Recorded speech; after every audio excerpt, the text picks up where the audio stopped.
राम राम दोस्तों, ज्योतिष के इस विशेष कार्यक्रम में आपका फिर से स्वागत है।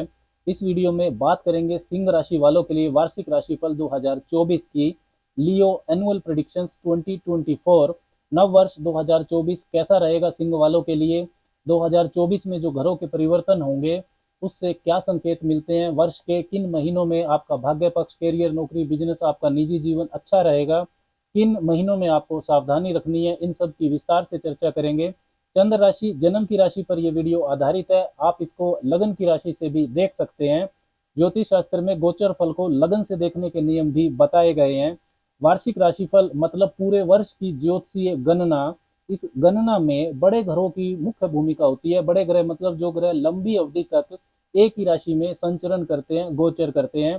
शनि, गुरु, राहु, केतु ये बड़े ग्रह ना सिर्फ अपनी दशा में महत्वपूर्ण परिणाम देते हैं बल्कि दूसरे ग्रहों की दशा अंतरदशा में भी इनका प्रभाव रहता है।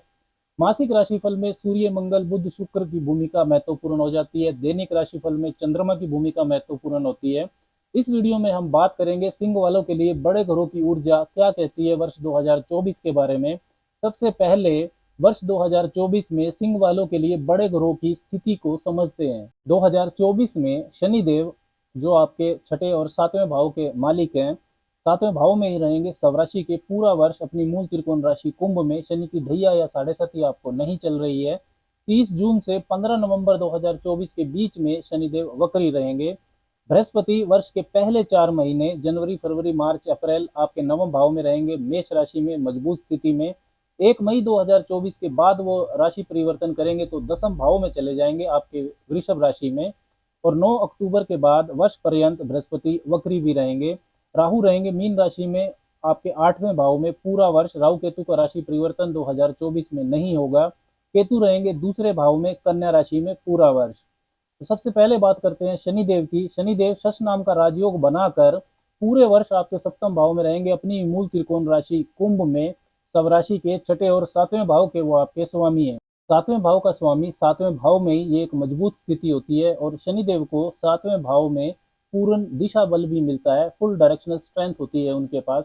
दिशा बल का मतलब है कि ग्रह को पता है उसे क्या करना है क्या नहीं करना है। सातवां भाव व्यापार का होता है तो व्यापार, बिजनेस पार्टनरशिप्स, व्यापारिक विस्तार, इनके लिए बेहतरीन रहेगा समय, विशेषकर वर्ष के पहले 6 महीने। क्योंकि 30 जून के बाद शनिदेव वक्री हो जाएंगे तो उससे पहले का जो समय है वो व्यापार के लिए अच्छा है। पहले भाव पर शनिदेव की शत्रु दृष्टि जाएगी, सातवीं दृष्टि, लेकिन अच्छे व्यापारिक गुण, लोगों से इंटरेक्ट करने की अच्छी अक्षमता आपके अंदर विकसित करेगी शनिदेव की ये दृष्टि। डेली इनकम आपकी बढ़ेगी। सातवें भाव का मजबूत होना आपको कहीं ना कहीं भाग्यशाली भी बनाता है क्योंकि जो सातवां भाव है ये नवम भाव के लाभ का होता है। 7th house is 11th from 9th house. नवम भाव आपके भाग्य का है तो सातवां भाव भाग्य के लाभ का है। अपने जीवन साथी के साथ बिजनेस यदि शुरू करना चाहते हैं तो आप कर सकते हैं। अपने दम पर कुछ नया शुरू करना चाहते हैं तो कर पाएंगे। रिलेशनशिप का भी होता है सातवां भाव, वैवाहिक जीवन का भी। तो वाइफ के साथ, माता के साथ या फैमिली मेंबर्स के साथ अगर रिलेशनशिप में कुछ प्रॉब्लम है तो उसको सोल्व कर सकते हैं। कोई नई शुरुआत आप कर सकते हैं। विशेषकर वैवाहिक जीवन की गलत फहमियाँ जरूर दूर होंगी वर्ष के पहले 6 महीने में। यदि कोई विवाद चल रहा है तो उसे सुलझाने का ये अच्छा समय है। वर्ष के पहले 6 महीनों में विवाह योग भी बनेगा क्योंकि सातवें भाव के स्वामी होकर शनि सातवें भाव में ही है। और बृहस्पति जो कि विवाह के कारक माने जाते हैं, भाग्य के कारक हैं, वो आपके नवम भाव में प्रबल रहेंगे। छठे भाव के स्वामी होकर भी शनिदेव सातवें भाव में है तो वो अपने से दूसरे भाव में है। 7th house is second from 6th house. तो यदि आपका कोई विवाद चल रहा था, कोई कोर्ट कचहरी का विवाद चल रहा था तो उसका फैसला आपके पक्ष में आ सकता है, आप उसको सुलझा सकते हैं।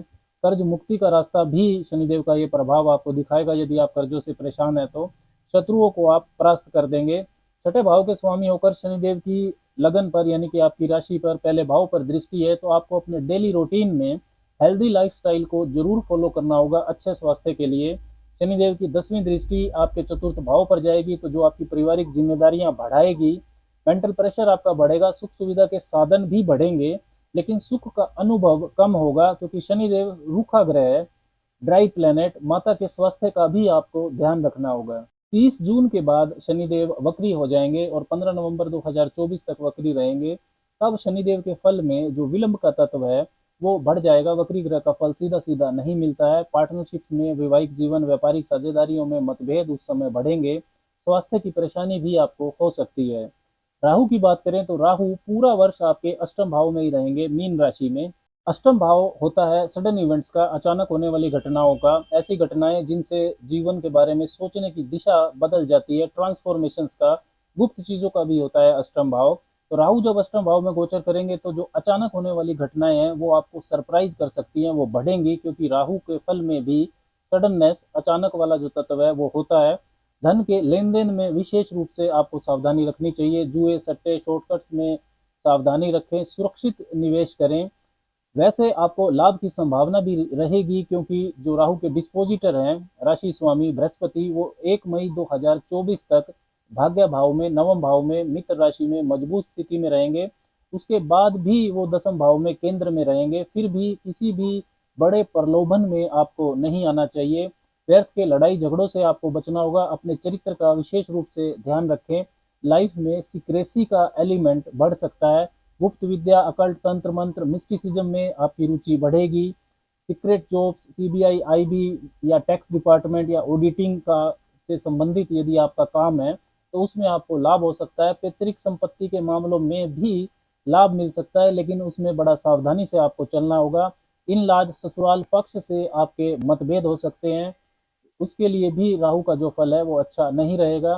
राहु की पांचवी दृष्टि आपके 12वें भाव पर जाएगी तो फिजूल खर्चे आपके बढ़ेंगे। शौक पूरा करने, घूमने फिरने, लग्जरी पर आपके खर्चे हो सकते हैं, तो उसको आप सोच समझ कर करें। विदेशी कार्यों से यदि आपका काम जुड़ा हुआ है, विदेशी चीजों से, तो उसमें लाभ हो सकता है। विदेश यात्रा भी राहु आपको करवा सकते हैं। शॉर्टकट्स, चीटिंग्स, ये सब करने पर परिणाम खराब मिल सकते हैं। राहु की जो नवम दृष्टि है वो आपके चतुर्थ भाव पर जाएगी। जमीन, मकान, वाहन के क्रय विक्रय में आपको सावधानी रखनी है। मकान और वाहन से अचानक समस्या आपको मिल सकती है। ड्राइविंग भी आपको सावधानी से करनी चाहिए। माता से आपके मतभेद बढ़ सकते हैं। माता के स्वास्थ्य का भी आपको ध्यान रखना होगा। केतु की बात करते हैं। केतु पूरा वर्ष आपके दूसरे भाव में रहेंगे, कन्या राशि में। दूसरा भाव आपकी वाणी का होता है, तो वाणी की कटुता पर आपको ध्यान रखना है। आपका जो डिप्लोमेसी का एक एटीट्यूड होता है वो कम करेंगे केतु। क्रिटिसिज्म का एलिमेंट बढ़ जाएगा। धन की बचत के प्रति लापरवाही भी बढ़ेगी। अपनी इनकम पर फोकस आपका कम होगा। पारिवारिक मतभेद आपके बढ़ सकते हैं। परिवार से आपको अलग रहना पड़ सकता है। स्वास्थ्य पर भी ध्यान दें। खाने पीने के मामले में लापरवाही ना करें। दूसरे भाव से संबंधित व केतु के फलों में जो अशुभता है वो कम होगी 1 मई 2024 के बाद, जब बृहस्पति दसम भाव में आ जाएंगे आपके वृषभ राशि में। वो गोचर करके 1 मई 2024 को आपके दसम भाव में आएंगे, तब उनकी पांचवी दृष्टि आपके दूसरे भाव पर पड़ेगी। राहु केतु की जो ये पोजीशन है दूसरे भाव में और अष्टम भाव में, ये बहुत ज्यादा शुभ फल 2024 में सिंह वालों को नहीं देगी। राहु केतु की यदि आपको दशा अंतरदशा चल रही है तो आपको विशेष सावधानी रखने की जरूरत रहेगी। देवगुरु बृहस्पति की बात करें तो बृहस्पति वर्ष के पहले 4 महीने, जनवरी, फरवरी, मार्च, अप्रैल में आपके नवम भाव में रहेंगे, मित्र राशि में, मेष राशि में मजबूत स्थिति में। नवम भाव भाग्य का होता है, और वहां से बृहस्पति की जो पांचवी, सातवीं और नौवीं दृष्टियां हैं वो आपके पहले भाव, तीसरे भाव और पंचम भाव पर पड़ेगी। 1 जनवरी 2024 से ही बृहस्पति मार्गी गति से भी संचरण करेंगे। बृहस्पति आपके लक्ष्मी स्थान पंचम भाव के स्वामी हैं, तो पंचम भाव के स्वामी होकर बृहस्पति नवम भाव में, भाग्य भाव में रहेंगे। तो जो भी सिंह राशि, सिंह लगन वाले छात्र हैं उनके लिए विशेष शुभता का योग बनेगा। वर्ष के पहले 4 महीने आप ग्रेजुएशन कर रहे हैं, पीएचडी कर रहे हैं, तो उन छात्रों को अच्छा मार्गदर्शन मिल सकता है जिससे वो अपने लक्ष्य को हासिल कर सकते हैं। भाग्य का साथ आपको मजबूती से मिलेगा। मेहनत का पूरा फल आप पाएंगे। रुके हुए काम आपके बनेंगे। प्रमोशन जैसे फल भी आपको मिल सकते हैं। धर्म कर्म में आस्था बढ़ेगी आपकी। लंबी दूरी की अच्छी धार्मिक यात्रा आप कर सकते हैं। पिता से संबंध सहयोग अच्छा होगा। गुरु से अच्छा मार्गदर्शन और आशीर्वाद आपको मिल सकता है। बृहस्पति की जो पांचवी दृष्टि है वो आपके पहले भाव पर जाएगी, तो जो आपके सोच विचार हैं उसमें ऑप्टिमिज्म बढ़ेगा। अपने जीवन के बारे में आप आत्ममंथन कर पाएंगे। भ्रम दूर हो जाएंगे आपके थॉट प्रोसेस से। आपका व्यक्तित्व प्रभावशाली होगा। चेहरे पर आपका तेज बढ़ेगा। बृहस्पति की जो सातवीं दृष्टि है वो तीसरे भाव पर जाएगी, तो भाई बहन, मित्र, पड़ोसियों के साथ संबंध आपके सुधरेंगे। आपकी संवाद शैली, कम्युनिकेशन स्किल्स वो प्रभावशाली होगी। लिखने बोलने में, डॉक्यूमेंटेशन में संतुलन आपका बढ़ेगा। तीसरे भाव से संबंधित यदि व्यवसाय से आप जुड़े हुए हैं, आप राइटर हैं, sales, marketing, advertisement, internet, social media, इन सब से जुड़े हुए हैं, स्पोर्ट्स से जुड़े हुए हैं, तो आपको लाभ होगा। बृहस्पति की जो 9वीं स्वग्रही दृष्टि है वो आपके पंचम भाव पर रहेगी। पंचम भाव से संतान पक्ष देखा जाता है। तो जो भी सिंह राशि वाली महिलाएं संतान प्राप्त करना चाहती है उनके लिए जनवरी, फरवरी, मार्च, अप्रैल का जो समय है वो अच्छा समय है। उसके लिए आप प्रयास करें। कंसीविंग की जो प्रॉब्लम्स हैं वो दूर होंगी। पहले से संतान है तो उनसे मतभेद दूर होंगे। उनकी जो कैरियर है, उनका शिक्षा है, उसको लेकर कुछ अच्छी घटना वर्ष के पहले 4 महीनों में घट सकती है। बुद्धि विवेक आपका साथ देगा। निर्णय लेने की अक्षमता आपकी मजबूत होगी बृहस्पति की इस नवम दृष्टि के प्रभाव से। लक्ष्मी स्थान भी होता है पंचम भाव, तो निवेश इन्वेस्टमेंट्स में आपको लाभ होगा। प्रेम संबंधों की मधुरता बढ़ेगी। शिक्षा प्राप्ति की बाधाएं दूर होंगी और जो मंत्र तंत्र से जुड़े सिंह वाले हैं उनके लिए भी लाभ की परिस्थितियां बनेंगी। 1 मई 2024 के बाद बृहस्पति दसम भाव में रहेंगे। 1 मई को वो गोचर कर जाएंगे वृषभ राशि में। वृषभ राशि बृहस्पति के लिए शत्रु राशि है। कार्य क्षेत्र को लेकर चुनौतियां तब बढ़ेंगी। बुद्धिमत्ता व दूरदर्शिता से आपको काम लेना होगा। कार्य क्षेत्र में यदि परिवर्तन करना चाहते हैं तो आप कर सकते हैं, क्योंकि बृहस्पति दसम भाव के अष्टमेश भी हैं। पंचम भाव के स्वामी हैं वो, और जो पंचम भाव होता है वो दसम का अष्टम भाव होता है। Fifth house is 8th from 10th।